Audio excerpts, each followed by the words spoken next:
सो असांजे अॼु इफ़्तिताही तक़रीब जो आख़िरी कीनोट स्पीकर साईं डॉक्टर ज़ुल्फ़िकार अली कल्होड़ो साहब जन आहिनि ऐं डॉक्टर ज़ुल्फ़िकार अली कल्होड़ो साहब जन बि एंथ्रोपोलॉजिस्ट आहिनि ऐं साईं जन जी कीनोट स्पीच जी जेको टॉपिक आहे उहो आहे inscriptions is a source of history in the Indus valley. So doctor Zulfiqar Ali Kalhoro साहब खे आउं गुज़ारिश कंदुसि त हू पंहिंजी प्रेज़ेंटेशन पेश कनि. So it's already lunch time, which is the best time to rejoice. Anyways, first of all, I wanted to thank the organizers of this international conference on Sindhi language, particularly Indus script and endangered languages. So thank you very much, Dr. Razak, Rafiq Pasan, and Professor Dr. Ishaq to invite me to share my research that I have been doing in Pakistan. So these are, let me tell you that as you can see, this is a boulder along the Indus in KPK near Chhatiyal. So these are basically ethnographic notes that I'm sharing with you. I have been doing research in different parts of Pakistan.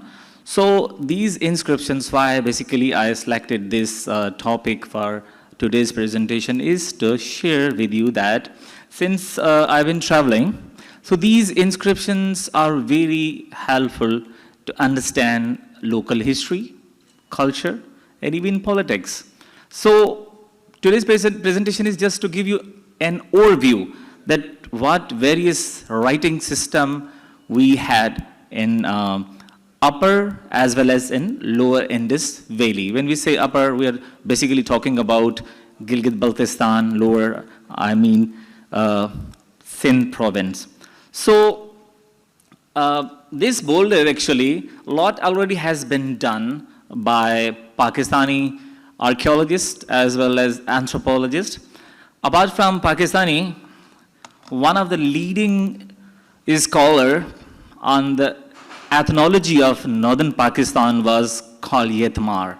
So together with Ahmad and Dani, Khalhoro and Dani both documented and surveyed the entire region of Gilgit-Baltistan to document history, ethnology, and various other perspectives that were related to their interest. So this boulder is basically covered with many writing systems or scripts, and that those writings or scripts include Khroshti, Brahmi, Sogdian, even Sharda and Bactrian. So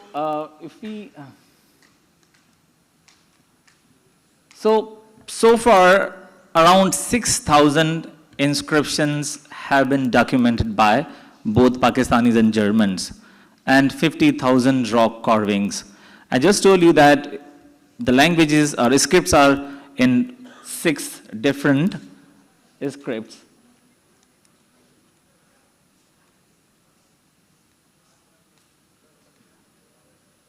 So one of the very useful books that has been written on the rock art of northern Pakistan is by Ahmad Dani.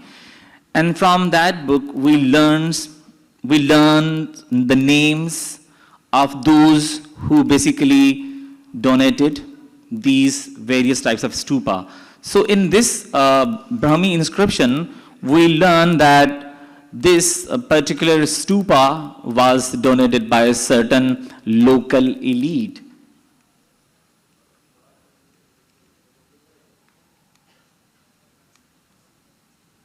And this is also along the Indus, on the right bank, on the left bank of the Indus near Chelas. This is also a Brahmi inscription with a stupa and a worshipper. So there are a large number of Buddhist engravings along with ancient scripts, particularly Brahmi and Khroshti, but this is a Khroshti which shows the name of the donor who basically commissioned this engraving of the stupa. And everywhere, if you travel along the KKH, you will find a large number of Buddha, engravings of the Buddha and Bodhisattva. And this is another interesting image which shows in the background Bodhisattva Maitreya. This is typical iconography of Bodhisattva in which he is shown holding a pot of immortality. And in the foreground, in the below the inscription, you can see the name is written Samhadeva. Samhadeva was basically the local ruler of that region in 7th and 8th century, who basically commissioned the inscription. And apart from Chilas area, if you travel to Gizar district, there is a very interesting, a large interesting boulder, which depicts late Brahmi inscription, which records the names of those who ruled the present Gilgit. And basically, these are all names of Patola Shahi, who ruled in 7th, 8th, and 9th century, not only in Gilgit, but also in other parts of northern Pakistan. So these Hatun inscriptions are very important to understand the political history of that region. Apart from Hatun, anybody who is familiar with the history of northern areas can go to Gilgit and visit Danior. So Danior and Alam Bridge are two other sites where one can see inscription in Brahmi and late Brahmi and Sharda, which also records the names of the rulers of the Gilgit. So now, let me just share some of the writing systems that we used in Sindh. I briefly shared about Upper Indus. In Upper Indus, there are a large number of the scripts, but in Sindh, during my various visits for my own ethnographic research in various parts of Sindh, I came across different inscriptions. And this is basically Gupta Brahmi. So anybody who has been to Khirthar, I'm not talking about the Khirthar that is very close to Karachi, but the part which separates Sindh from Balochistan, particularly I'm talking about Dadu, Kambar Shadat Kot district, you will find a few Brahmi inscriptions. Not only Brahmi, but also some late Brahmi inscriptions. And these inscriptions are located between Nali Valley and Salari. So Salari is basically, it's about 40 kilometer west of Khairpur Nathan Shah. So some of the best are very useful inscriptions are located between Gaj and Salari Valley. But in Nali, all these inscriptions, I'm just sharing the three images of Gupta Brahmi. Basically, these shows the names of the persons who, are written. For instance, one name is written Matara, Parandapa, Gustatvi. And basically, I sent these inscriptions to Dr. Naseem Ahmad Khan. He is one of the person who knows the ancient scripts. Dr. Dani died in 2009. He was the only person who knew all the ancient scripts, Brahmi, Kroshti, Sharda, even Sogdian language. So now there are other persons apart from Dr. Naseem Ahmad Khan who knows ancient scripts.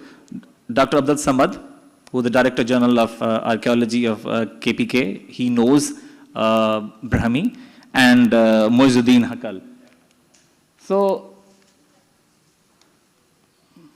this is another inscription from Nali Valley in Khirthar.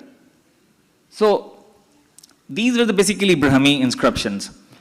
If you go to Tharparkar, you will, I have documented more than 1,000 Devanagari inscriptions. I wrote a book which is named memorial stones, Tarparkar, which was published by EFT. If you look at these memorial stones, these commemorate the heroes, as we call in Sindhi, Jujhar. A person who died in the act of heroism is called Jujhar, headless hero. There are other terms that also are vogue in that area. So this standing stone, a rectangular stone, is divided into two parts. The upper always contains an image of the deceased. The lower part has an inscription in Devanagari with various different variants or influences, or local influences. If you find this memorial stones, as it is called in local Parkari, dialect, it is Pario. And in Mitti area, it is the same stone is called Loharti. And also, there are other names. They say, this is Pario, Khatri, Khambi, Deso, Jadiyo, Daglo, and so many other names. But each of the names, as an anthropologist, these terms are very important for anthropologists. And anthropologists basically build a structure over the meaning systems. And they understand, if I say Pario, what does Pario means? It means it was erected in the memory of one who died in the act of heroism, means protector. The term was derived from Sanskrit word palaka, means protector. Similarly, even the stone has same image, and they look like same. If you ask a local person, they say, this is Pario, and Pario has the same image. And on the next side, on the right side or the left side of the same standing stone, you have a Khambi. And I asked the local person, they look same. What is the difference? Say, look, this is a Pario erected for one who died in the act of heroism, means hero, Jujhar. This is one which was erected for one who cremated, immolated, or took suicide. So this is how folk wisdom sometimes works, and are very important for anthropologists to construct and reconstruct the meanings. And another interesting part of this, how local communities celebrate heroism. You see on my right, you see this is Devanagari inscription, and this inscription tells about when a water tank was being constructed. So some human sacrifice was made. And on the left, you see an image. A person is shown holding a dagger and piercing into his jugular vein. What does this signify? It's a ritualized killing, which was common among Charans, Bhat, Bhans, and it is also in local language Katari. Dagger is a Katari. Charar was, basically a surety between two persons. If I borrow something from Dr. Razak and I fail to repay, the Charan who was a surety will come and ask me, give back money that you have borrowed from him. Then what he will do, or what he did actually, one by one he will mutilate, and finally he pierces dagger and dance and runs as like a Nat Raja, as Shiva did. And everywhere you runs and dance, the blood is sprayed, and this is how you curse the family who failed to repay, and this, according to the belief, it brings destruction to the family. So this is a Katari, and also called Tirga. There are 35 different types of Tirga, which was performed by Charans, Bhat, and other communities. The highest form of Tirga is Tilio. जॾहिं तव्हां पंहिंजे मथां का जेको आहे तेल हारे पाण खे बाहि ॾिबी आहे, this is called Telio. And there are different, examples in the Tharparkar which I collected, that certain women perform Telio, which is a form of Tirga. And one of the best known is Joma Sati, who she is now basically Kul Sati of Charan and worshipped by some of the communities living across the border in Barmer and in Chachro area. And, okay, lucky that I have received. So, apart from, these hero stones, memory stones, sometimes when you, construct a water tank, so you also basically, inscribe how, for the welfare of the community, you construct certain tank. So this is all about the details, that who built, when it was built, and so other. So now let me quickly go to the, just to show you other slides. And so this is, if you, we talk about scripts that were used in Sindh, one was Khojki. And, it was used to write religious and devotional literature that we call Ginan. So apart from that, we also see, a large number of inscriptions at Amir Pir, and there were a few in Jerk sometimes. And when you can also see some of the donor plaques at, Ismaili shrines. I think when I last visited, when I first visited Shah Turel in Badin, there were some donor plaques. Later on, when I visited and revisited, those plaques were removed. So these are some of Khojki inscriptions which are, fixed on the facade of the houses at Jampir. And now Khudabadi. And we shall discuss in detail and show maps and and discuss briefly about alphabet.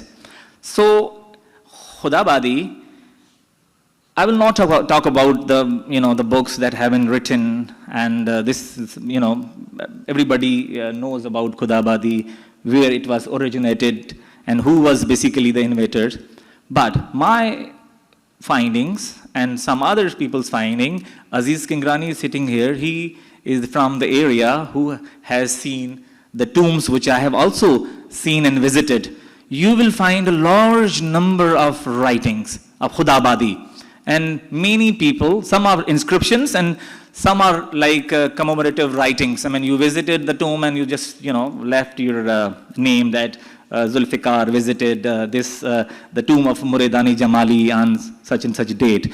So not only in Dadu district, but also in Kambar Shadad Court. But this particularly Khudabadi script is found on the wall of Chakar Khan Khwawar's tomb near the tomb of Shah Muhammad in Kambar Talka and Kambar Shadad Court district.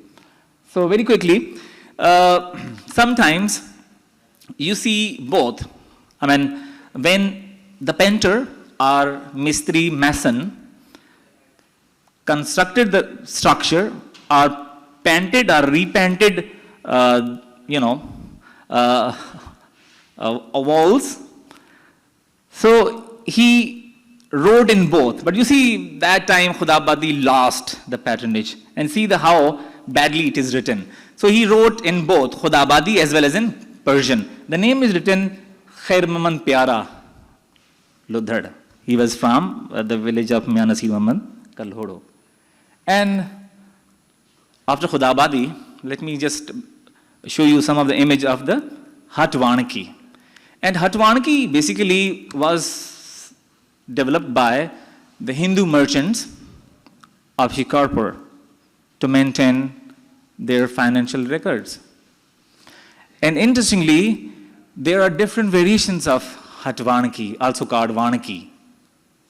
If you go to the Jakamabad, you will see slightly, local influence on Hatwanaki. And even in Sakhar, you see, so it is called Shikarpuri, Sakhri, and maybe one Jekmabadi. So, and in other areas as well. Even you can see those Hindus who travel between Dadu or Ladkana and Khuzdar. You use basically Gaj and other valleys as a route to reach Khuzdar. And I have seen many rock shelters and caves where you see the Khudabadi written on the walls of the rock shelters. Oh, so this actually, see, this is an inscription, and this is a drawing, a transcript of the same. It is written, let me just, you can read, donated by Venerable Temple of Shri Jog Mataji, Mohan Das, son of Devarka Das, donated rupees 501. This service was done on Jet 1, 2000, means 1945. And then this is another inscription. This is like the upper part is in a Devanagari with the local influence. Then in the middle is Sindhi, and in the bottom is Hatvanaki. So in Persian inscriptions, I think I now quickly go to conclusion, because Sindhi में चवंदा लगे तो हाणे Isaac जेको बर्दाश्त खत्म थी वई आहे. So I think there was a lot to basically say, but since we don't have time, I mean, this area, the Karachi, was once battleground between various tribes. Every tribe wanted to control the resources of this city, as still we witness, who are basically trying to control the resources of city. So in medieval period, Kalmatis, Jokias and Bulfats fought. And when, you know, anybody who died, they erected the beautiful structures on the tombs. Sorry, you know, and beautiful inscriptions were written on the tombs. And this basically is an inscription at Raj Malik near Gharo. This person died in a battle which was fought between Jokias and Kalmati. And it is called Second Battle of Makli. So when this, on the completion of this structure, locally called Rumi, or as we call Ghadi or Chokundi, on the completion of this Ghadi of Kiko, Walad Suleiman, slaves were released. This is how it was celebrated. And this was the last slide. I also actually showed you just why this name actually written here. Last slide is the Mian Nasir Muhammad. There was like interesting rituals, very peculiar to Miawal Tarika. One of the interesting rituals was Guftar, praiseworthy narration.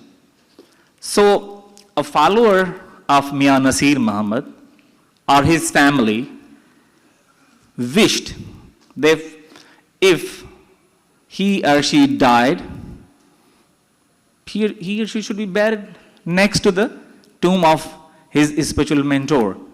If they could not do that, write his name before the name of the deceased. So this is the name Mian Nasir Muhammad, Mai Hawa Binnate Mir Chakar Fakir Talpur. There are several such inscriptions, and one of the best, I think, necropolis or cemeteries in terms of the names of Mian Nasir Muhammad is located at Kubo Shadad. But there are other graveyards where we can also see such inscriptions.